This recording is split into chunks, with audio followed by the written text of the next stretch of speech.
This is Our Side of Addiction, the podcast. I'm Amanda Bork. Let's go.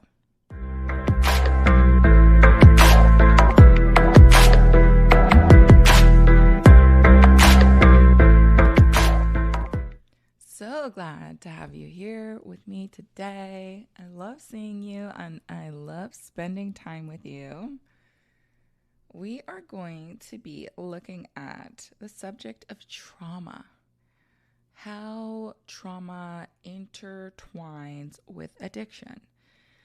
This is a loaded topic, as most of my topics are here for us. However, it's very important that we understand the link between addiction and trauma as the loved ones of addicts. Because trauma is the root of addiction. Addiction isn't going to just go away after a rehab stint or after someone is sober for a year or because someone went to a few 12-step meetings. Addiction is deeply rooted in some kind of traumatic event, which evolved into addiction. This is true whether or not someone is biologically predisposed to addiction. For me, it's a little irrelevant whether or not someone is biologically predisposed to addiction, because the thing that determines what gets turned on and what gets turned off as far as our genetic coding goes is going to be our environment. If I'm predisposed to addiction, but I grow up in a safe, loving environment where there's not a lot of stress and I have both of my parents and life is really good, it doesn't matter. Chances are very, very slim to none that I will become addicted. The determining factor is going to be the environment, and usually that's going to be linked to some sort of trauma. Within this, trauma is a little interesting because we have this base realization of what trauma is. If someone gets robbed at gunpoint, we can all agree that's traumatic. If someone is kidnapped, okay, that's traumatic. If someone goes to war, traumatic. We all have this generalized understanding of what trauma is. However, beyond that, trauma is pretty subjective too. What I find traumatic, you might not. If you've ever met people who come from decent homes and decent families and backgrounds, for them, their parents getting divorced was extremely traumatic. And people who've had extremely difficult and dark upbringings, they would laugh at that. I was like, I wish that was the most traumatic thing that's ever happened to me. But for the person that experienced divorce as trauma, it's very real and not to be laughed at for them in their experience. So, broadening our scope, understanding of addiction is important. Our personalities, our perspective, how sensitive we are, our gender. There's a lot of things that we can find traumatic that others might not, and vice versa. It's important that we give each other space and grace and understand that we have some differences in our experiences, and your definition is not necessarily going to exactly be mine. The loved ones of addicts, we often don't understand addiction. At least I know I did not. There's a ton of things I didn't get. And I think that trauma is connected to that. You guys know my sister Jenna. She had an addiction. She died from an overdose. We had grown up in the exact same house. under similar circumstance, very different personalities, very different survival strategies to just make it out of our childhood, and different life paths. Our decisions and our life paths could not have been more opposite. Yet we came from the same place, had very similar experiences, and grew up side by side, but two completely different outcomes. And this is challenging for us to understand. I didn't empathize with her very much because of that. I was right next to you, and I got the brunt of the abuse. I withstood a lot more than she did during our childhood. But she became a heroin addict. Like, geez. And I was out traveling the world, living in amazing countries, graduated from college. This girl, I mean, could not have been more different. And because of that, I had a very hard time relating to why she chose what she chose and why she continued to behave the way that she did. I was not taking into account the fact that while we did have similar experiences, we were different people with different personalities. And like I said, we approached our childhood trauma in different ways. We implemented different strategies to survive. And because of that, what she found traumatic wasn't necessarily going to be what I found. And trauma that defined her and drew her down maybe necessarily wasn't what defined me or drew me down. And all of this is very confusing for us. We see the damage of addiction, the consequences, the dysfunction, the chaos, the pain, and yet it continues onward. We want to be compassionate, but we're also very angry. We want to be understanding, but our heart is broken. And we keep going back and forth, not understanding completely why this doesn't just go away. Particularly if your addict is a habitual relapser. It's very frustrating. We aren't ever going to be excusing behavior, nor are we going to be blaming. When I talk about trauma, a lot of parents jump on the defensive because they feel as though they're being attacked. We're not about shame and blame here at all. I don't know the context. Whatever happened, happened. That's it. I don't know if you tried your best. Maybe you did, maybe you didn't. But irregardless, whatever happened, happened. This is just to enrich our understanding of addiction, because once we do that, our journey becomes a lot clearer and we become a lot more stable as their loved ones. We can move in more calculated manners and we can actually be beneficial and supportive rather than the opposite. Because when we don't know about addiction or trauma or anything else involved with addiction, we tend to implement dysfunctional and short-term strategies for a very long-term, life-term problem or issue, addiction. What is trauma?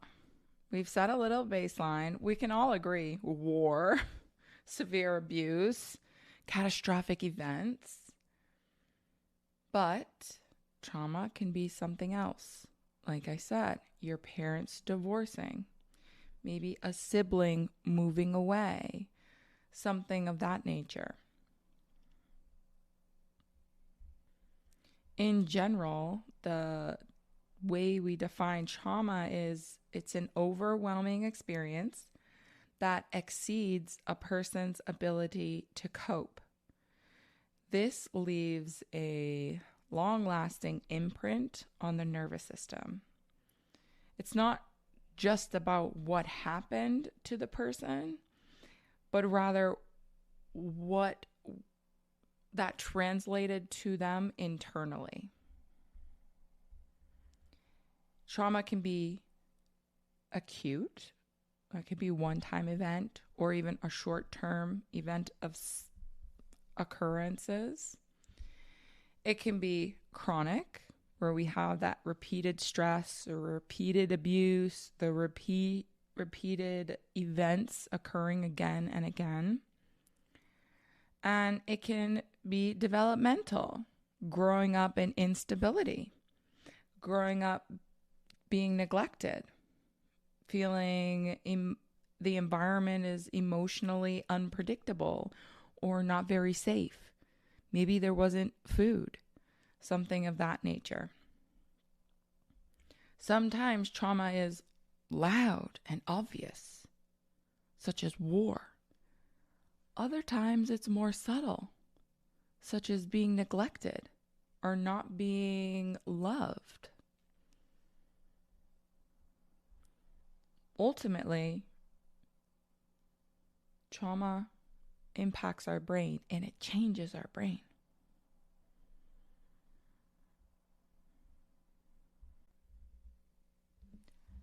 How exactly does trauma affect the brain?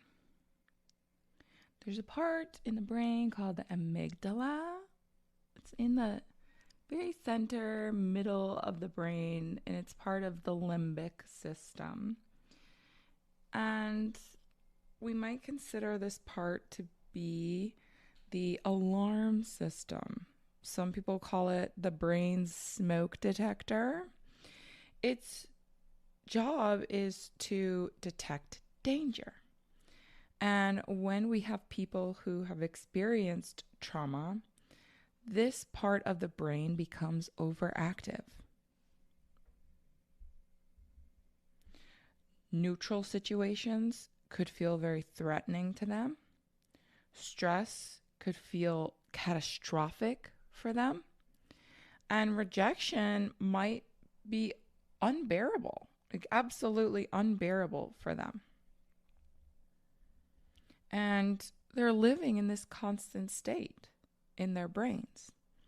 So sometimes we can be a little dismissive of our addicts and think, why don't you just choose better, or do better, or just stop, or just figure it out, just go to rehab.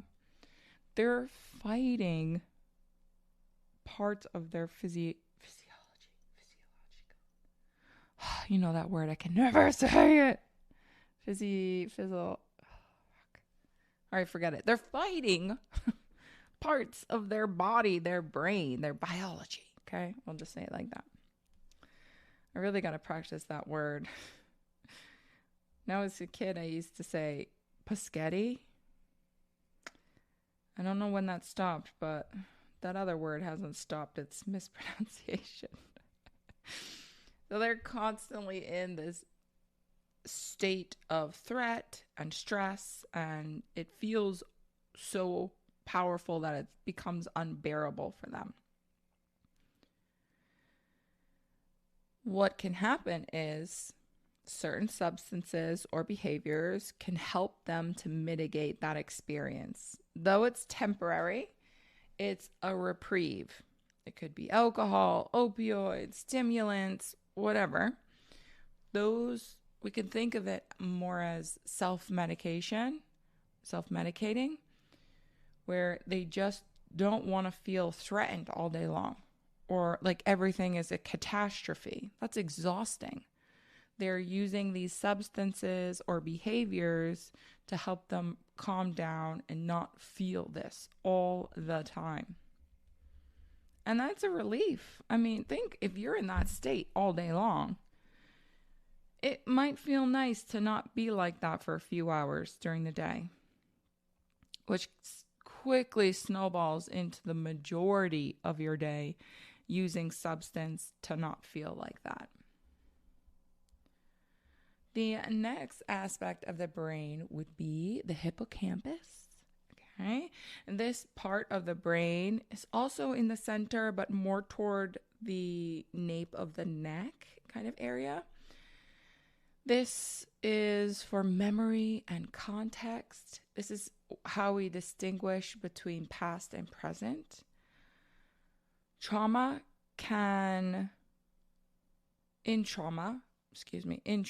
this part of the brain can shrink, or it can also become less efficient. So it's not going to function optimally or normally, especially when it reminds the individual of the past. Their body could go into reaction mode and feel as though it's happening right now. Kind of, if you know anyone with PTSD or war trauma, sometimes they'll feel as though they're back at that war zone right now, current day. And they're not, but their entire body will feel as though they are. Even their mind will trick them into thinking that they are. And we can look at these people sometimes and think that they're overreacting. This is over the top. This is not in calibration to the event that occurred. However, this person is not responding to the present. They're responding to the past trauma. I went to see someone once to do the regression hypnosis, and she put me in a hypnotic state. If you've ever done it, you were consciously aware of what they're saying, but you're in a different state at the same time, if that makes sense. So you can remember everything that they said. And she was counting me back, and she wanted, because it's a past life regression, she wanted me to travel back in time in this life and to transition back into another life. I had a bad childhood. I don't ever talk about it that much, and I don't ever revisit it in my head because it was awful. However, I didn't know that we were going to have to regress in this life, and she's asking me to regress, and I started to panic, and I started to cry, and my whole body started to freak out because I felt as though she was asking me to relive my childhood, and it was not good, and if I had to do it again, I would not survive it. But she was asking me to go back, and I was resisting, and I was getting very upset. And I think if I had known that was part of the hypnosis, I don't think I would have ever done it, just because of how my body completely flared up.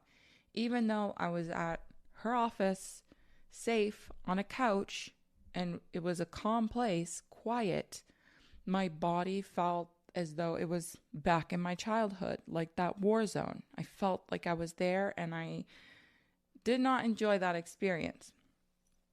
And it's the same thing with people who are experiencing this trauma, and something is asking it to be resurrected.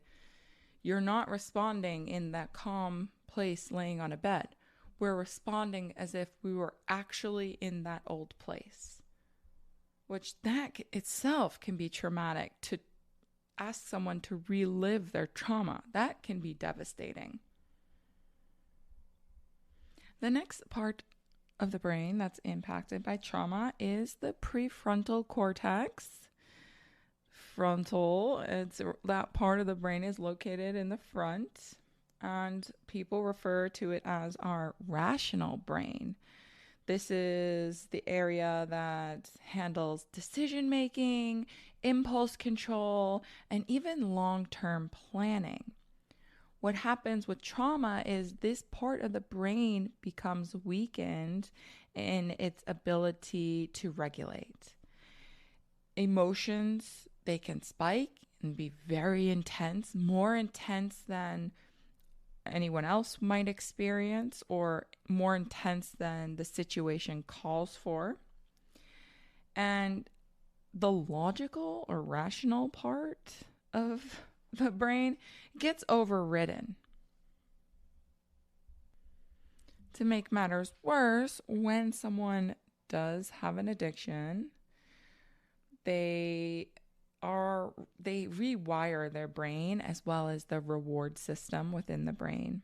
And our dopamine becomes dysregulated. But what happens is we are biologically driven to risky behavior and seeking out our substance or addictive behavior. And we are biologically rewarded for doing that. So there's that drive to do it and then the reward to do it. This, of course, is compounding our addiction, and this also plays into why people can't just stop, or why we're constantly having relapses, or why it's such a struggle for them to understand. They're fighting biology again. Their brain is telling them, if you go over there and get that cookie, I will give you the biggest reward of your life. And you're like, hell yeah. I want the biggest reward of my life. Let me go get that cookie. And that's what they're doing. Eventually, over time, our brain learns that stress means that we need to go use. And after we use, we're going to get relief. And that's what the brain wants. It's part of their rewards. And this becomes deeply ingrained. We're going to have a different episode just in particular about how addiction itself changes the brain. This one's about trauma, but I just want to have that in there so we are aware. Let's look at how trauma influences our responses to things. This plays into the fight or flight response. And under that category is also freeze or fawn. So it's not just fight or flight, but there are 4 options in total. Fight. So there's anger, there's a defensiveness, maybe this element of control or blame. Our loved ones can become hostile, even confrontational. This might be them in fight mode. Then we have flight, where we're more avoidant. We're escaping the discomfort, trying to stay busy. If you ever met a workaholic, that's a version of flight. Or, of course, because escaping the discomfort, that could mean substance, but not always. It could be other things. And it doesn't necessarily have to be addiction itself, but it's this drive to escape or avoid discomfort. Then there's freeze. This is when we're shutting down, we disassociate, there's emotional numbness. We aren't going to be explosive in this freeze state, but rather we're going to be distant, disconnected, and maybe even flat. And then fawn. This is when we do the people pleasing, trying to appease others, and trying to keep the peace at all costs. I'm sure if you've experienced trauma yourself, you can recognize one or maybe several instances where you were in one of these states. That's actually how my sister's strategy for our childhood was fawn. She was a people pleaser. She just would take whatever abuse and keep her mouth shut because she wanted to keep the peace, don't fight. That was her strategy to stay alive, that fawning. And these are trauma responses. And it's not just going to only be from our addicts. We are also engaging in some context. If there's arguing or confrontation, then we're in the fight. If we're emotionally withdrawing, that could be our flight. If we feel hopeless or numb, disassociate, that's our freeze. If we try to overfunction, try to rescue them or soothe things over, that's fawn. Because maybe not you, but for me, I associate loving an addict with trauma. That was an extremely traumatic experience loving Jenna when she was in her active addiction. And some of us are going to respond differently to that types of trauma. It's not just our addicts whose nervous system is dysregulated and they're trying to implement strategies. It's also us. We're also trying to survive this, and we're also dysregulated, and we are also being traumatized. There was a study done in between 1995 and 97. The study was called ACE, ACE, and that stands for Adverse Childhood Experiences Study. We're going to do an entire episode on this, don't worry, but I want to touch into it because it helps to highlight the correlation between trauma and addiction. In this study, they conducted research on 17,000 adults, and they found that there's a direct link between childhood trauma and chronic diseases in adults later in life. They use a scoring system, but they found that the higher a person's ACE score, the higher their risk for alcoholism, cancer, suicide, and heart disease later on in life. And it's scored using categories. I think there are 10 different categories. But the more types of adversities that these individuals experienced during their childhood, the more likely they are to struggle with addiction. Studies are amazing. I love the information and they offer clarity. It doesn't guarantee addiction will occur.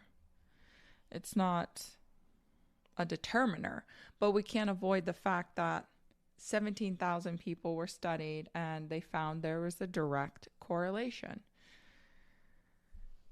It's this dramatic increase of potential vulnerability to certain ailments later on in life. It's not just thrill seeking, it's really a form of self-medication. It's numbing anxiety, quieting those intrusive memories or thoughts. Because if you've been verbally abused, whoever was doing it implemented awful thoughts into your head.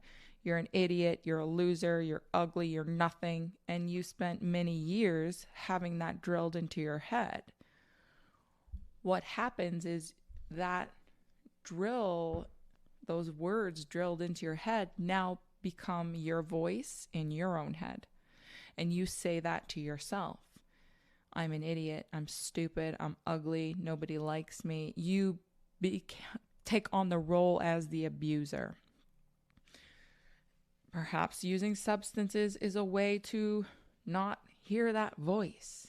It's devastating to have someone inject those thoughts into your head and have you take those on as your own, because it's then you affirming to yourself that you're a horrible person. And that's detrimental. We can't blame anyone for not wanting to experience that. There are other ways to go about it. However, what I've found in my professional work is a lot of people who are addicts, they start very early. I've had people tell me they started at 10 or 12 years old.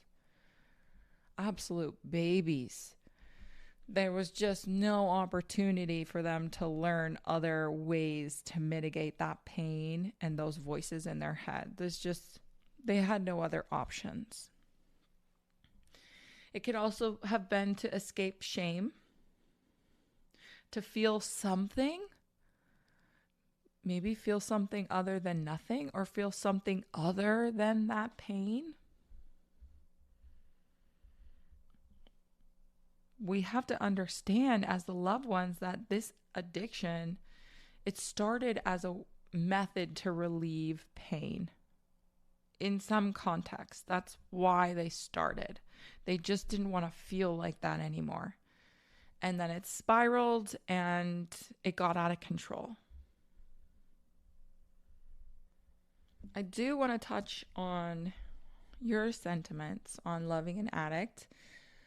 Whether or not you find it traumatic, we can't deny the fact that it has great what was I saying? Oh, I forgot my word. It has a great impact on our relationships. You're going to feel betrayed, disrespected, anxious, angry, hyper vigilant. You're going to be in grief for the person that they used to be or your old relationship. You're going to be manipulated and lied to, and they're going to look you straight in the eye, and you're going to know that they're being deceptive and they're trying to manipulate you or they're stealing from you. It's horrible. This causes you to be hyper vigilant. You're scanning for signs that they're high or they're lying or looking for a tone or slur in speech. You're becoming hyper vigilant and trying to detect danger or situations. You then live in this region of unpredictability, and that creates stress. And your nervous system is wrecked. You're having sleeping problems. You're feeling irritable. You're losing sense of self. You're having depression, anxiety, resentment. It's crazy. Some people call this secondary trauma or relational trauma. I don't know if I like secondary trauma because, again, that makes me feel like I'm second. And I don't like that. If I would use something, I would just call it relational trauma, or I would just say traumatic. It's traumatic. I don't need to add any other word on there. If you love an addict, you know it's a devastating experience. So say, I don't know the context of your relationship with your addict. Say you're a spouse. You grew up differently. Your addict grew up in trauma, and it has translated to addiction, which is translated to this dysfunction that you're in. And now you're being traumatized, and you're responding to this trauma. You're adapting to the scenarios. You're over-functioning. Maybe we're going into enabling zone, and you're covering consequences for them. You're trying to keep the peace. You're silencing your needs for them, walking on them eggshells. Eventually, the relationship evolves to the sort of crisis management that you find yourself in. And bit by bit, you start disappearing into their darkness, into their shadow, their riptide. You lose yourself into them. What are some common misconceptions / barriers for us in this sticky, icky situation? The first one is one that I hear a lot, and I need to talk about it more because it's too popular and too misguided. And that is, if they loved me enough, they would stop. Or some context of our love should be enough. You have children, that should be enough reason to stop. Things of that nature. What we need to learn or understand about addiction is, yes, through the trauma, their brain was altered. And then again, through their addiction, their brain is altered even more. And that includes our reward system and what we find pleasurable. I think about addiction as an entity that has hijacked the loved one. And this helps to guide the understanding that it's not them rejecting you or rejecting your relationship or you battling with why your love isn't enough to change them, but rather understanding that there's a lot more that goes into this than love. Love is not even that strong. If we're going to be honest about it, you can love someone and torture them. You can love someone and be selfish and greedy in that relationship. Or you can call it love. A lot of people throw that around. It's not that they don't love you or your love isn't valuable. It's their biology in their brain. And your love, your relationship, is not going to supersede that. Your love is never going to erase their pain, their trauma, their childhood, or their addiction. It's never going to happen. You can sit there all day long and wonder and cry about it. It won't get you anywhere, though. The next one. Understanding trauma. Understanding trauma means excusing their behaviors. Sometimes people do use trauma as an excuse. It's a cherry-picked type of an excuse. And it's just something people say to shut you up or get you to move on or get you to leave them alone. Yes, that's true. Sometimes people harp on it way too much. Like, okay, you're 30 years old. I'm sorry your parents got divorced. Like, let's move on, you know? There is a point where we absolutely need to move on. I would say people with addictions, they should be given a lot more space and grace with that because their trauma has morphed into an absolute beast. And it's not similar to a person who doesn't have the addiction, but maybe did have childhood trauma. It's very easy for us to say, just move on already. The addiction has compounded everything and essentially frozen them in time. Most people say that whatever age a person started using or really started becoming addicted is the age that they've frozen in time at. So if you started using at 10 to 12 and a few years later you're really in on your addiction as you're about 14 years old, then we should associate them more closely with the 14, 15-year-old than the 30-year-old in this instance. It's not about excusing behaviors, but rather understanding where things came from and why they are the way that they are. I'm sure this has happened to you, but I've had people share things with me just in passing, in conversation, and it gives me this light bulb moment where I think, yeah, that's why you act that way. Like, makes sense. The puzzle just fit perfectly into that space, that puzzle piece. It's the same with addiction. We have to know this stuff to extend this understanding and space and grace for our addicts.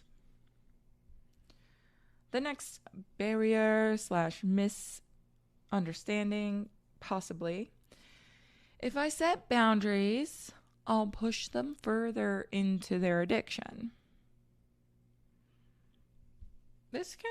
I think this really applies mostly if we're in that fawn type of state where we're people pleasing, cleaning up consequences for them, overextending into them. Those tend to be the people who are more likely to engage in these types of enabling behaviors. But you setting boundaries, which is healthy and normal, by the way, and you should have boundaries. You setting boundaries does not equal them getting pushed into their addiction. They're not in the same equation. Me choosing what I do for myself and how I keep myself safe and sane does not mean that is going to cause harm and danger to someone else. And I'm not allowed to keep myself safe because it might have repercussions for someone else, might send someone spiraling. This feels very real when we are actively engaged with our addicts. However, it's a farce. It's absolute BS. And, like that card game, if you ever played the card game BS, call it out. When you suspect the BS, you call it out. And that's also what we're doing here in this moment. It's BS. You're allowed to have these boundaries. You should have them. And whatever happens on the other side of that is not your responsibility and was not your doing. You can't push someone into something. You can't. It was their choice and they decided to do that.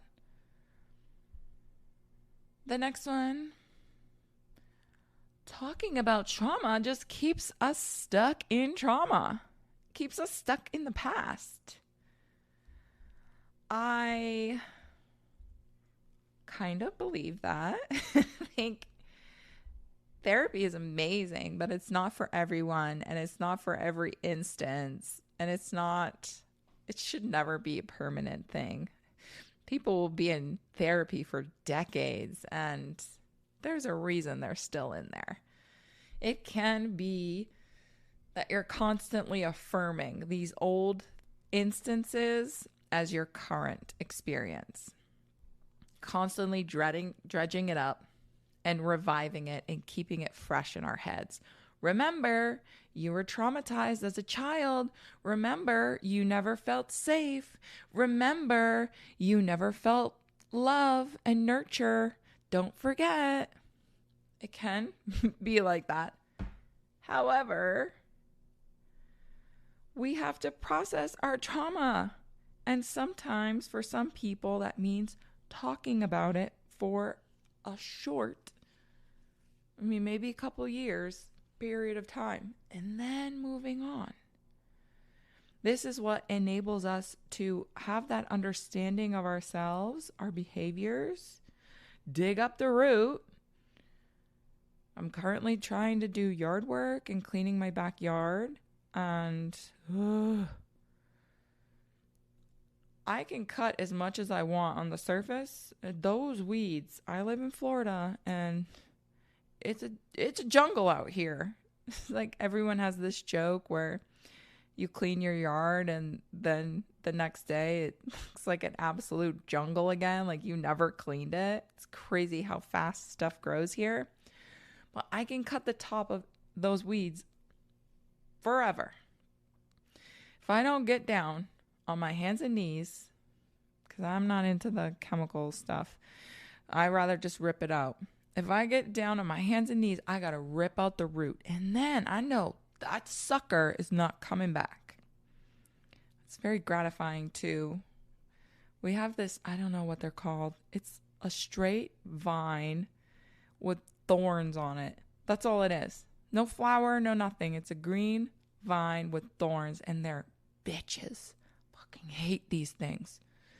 They're so prolific and their roots are insane. Tree roots aren't even as crazy as these stupid vines. But you have to get out the whole cluster. And you have to dig in there, get out it, pull out the main cluster, get the little shoots. That sucker is not coming back once I take the time to do that. Trauma is the same. We have to get down, dig in the dirt, rip out the cluster, and then you got those loose shoots. We got to get those too.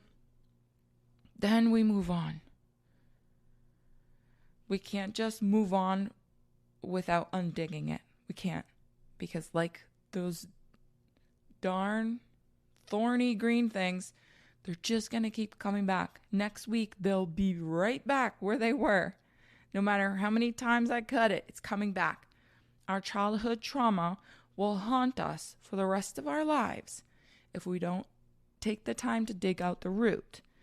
We have to give our addicts the space and grace to dig out their roots. We want to encourage that because it's very uncomfortable. Like I told you, my story of my past life regression hypnosis, it's traumatic to even think about going back there. It's very scary for them. And we have to make sure that we honor and respect and encourage them to do the scary thing so that they can move forward. That's how we really support them. Suppressing that trauma, it's not being supportive. What are some, speaking of being supportive, some ways that we might help an addict or support an addict in their process, their journey? And this is also applicable to us. We're being traumatized by their addiction. We also need to go through our processes. We also need to dig out our roots. Some ways we might do this: EMDR. I spent over 2 years facilitating meetings at a rehab for addicts, and several of the people in there highly recommend EMDR, eye movement desensitization and reprocessing. That's an option. It's going to be different. It's not the talk therapy type of thing, but it's a reprocessing of the emotions and to help desensitize that trauma itself. It helps people move through these memories and feel less triggered by them. You might check that out, or even this could be for you or your loved one. Say it's for your addict. Go out there and do some research on it. See if there are any providers in your area. Have some conversations with them. Then have a conversation with your addict. Any thoughts on this? What do you think? Is this something you're open to? Would you like to maybe have an appointment? This is how we support.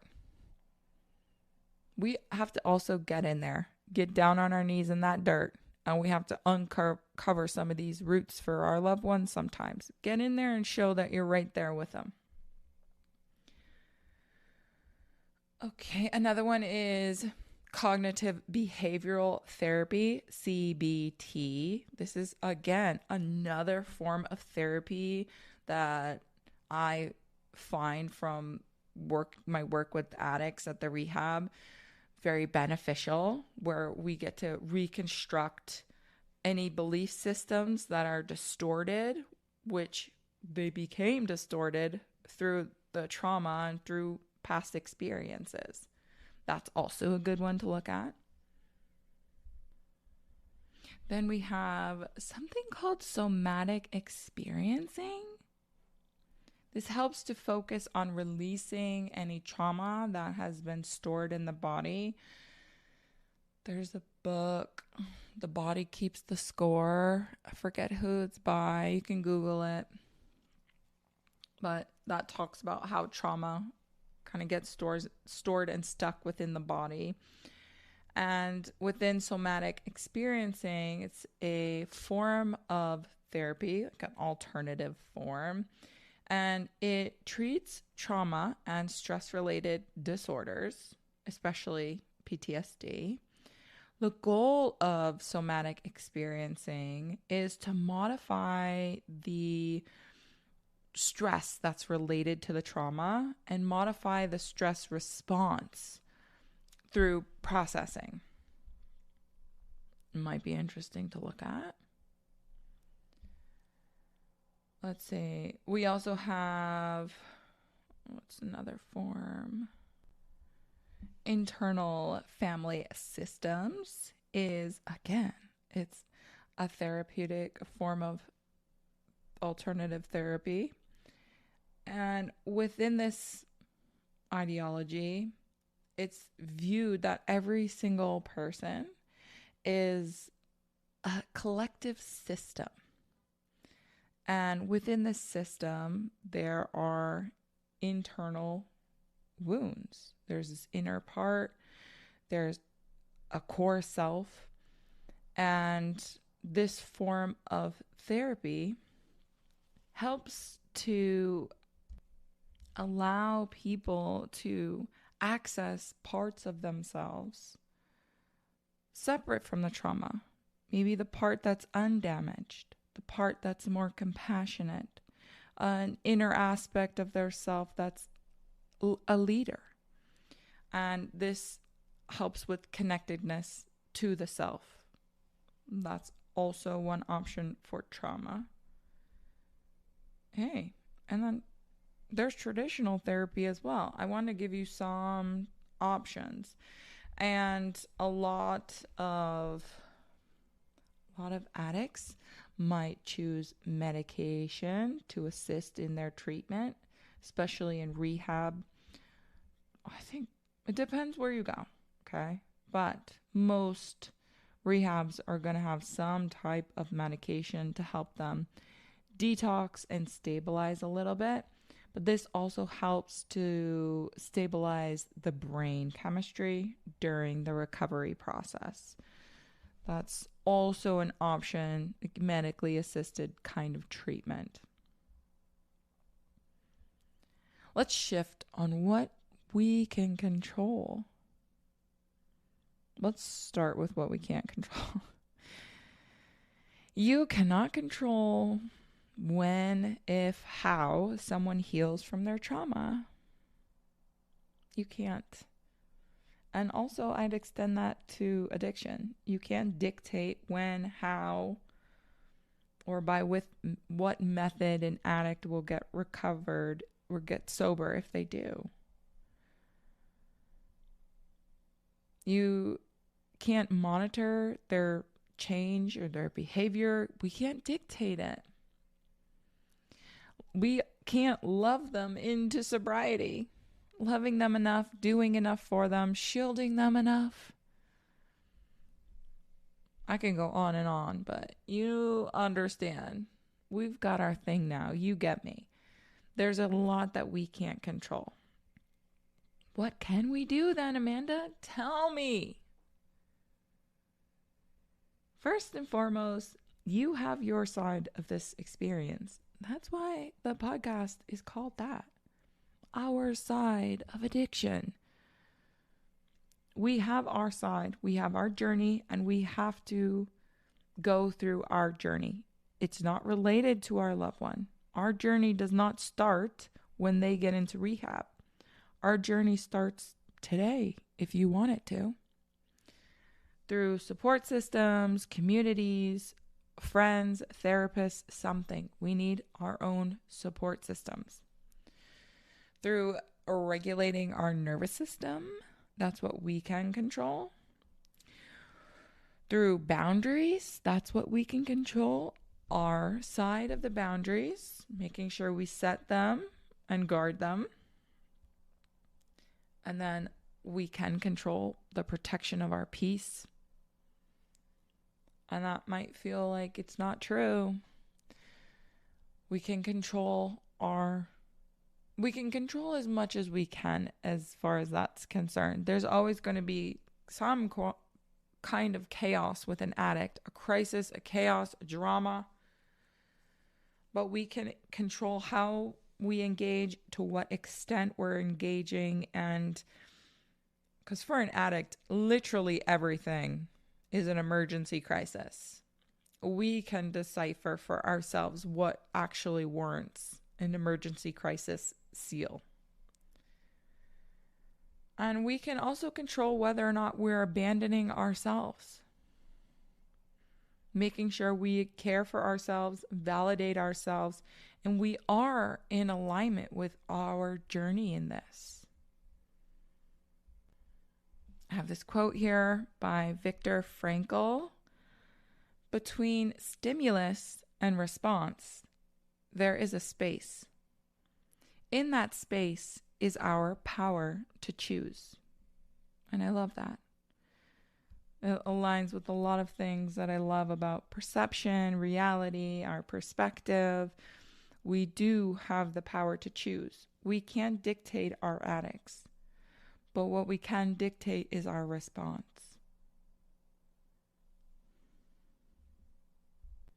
We can't deny the fact that trauma narrows people, kind of backs people into corners and makes them feel as though they have to fight their way out of that corner. And addicts feel that through their trauma, and you feel that through the trauma of loving your addict. And what I do know is that the more we recover on our journey and our addict's journey, the more this space expands for us. We aren't backed in a corner anymore. The more we proceed on our journeys independently, the more space opens up for us. And because we have that space, we get to choose how we show up. We get to choose how we're protecting ourselves, how we're caring for ourselves, because we have this buffer zone to do so. And as you can see, trauma and addiction is, of course, intertwined. That has no direct correlation to you as the causer. Even if you were the parent, this is not an attack. This is an awareness of what happened, what could have happened, how it could have been interpreted, their perception, their reality. It alters our behavior, and we cannot ignore the fact that trauma alters us. Most people's trauma and the way they've been altered, it goes unnoticed in the world mostly. What you're going to see in the world is, oh, that guy's angry, that guy's got an attitude, guy's whatever, got a mean face. We're not seeing that this person is hurt or going through a hardship. So it goes unnoticed in the world just in general. Because of that, we don't want to participate in giving our loved ones this cold shoulder to their trauma or their response to a trauma. Even if you're in the scenario like I was with Jenna, still, can you do the opposite of what I did? Can you take a minute and sit down and really think on how we can have two different perspectives on events, how we can turn out two different ways and turn to different ways of management?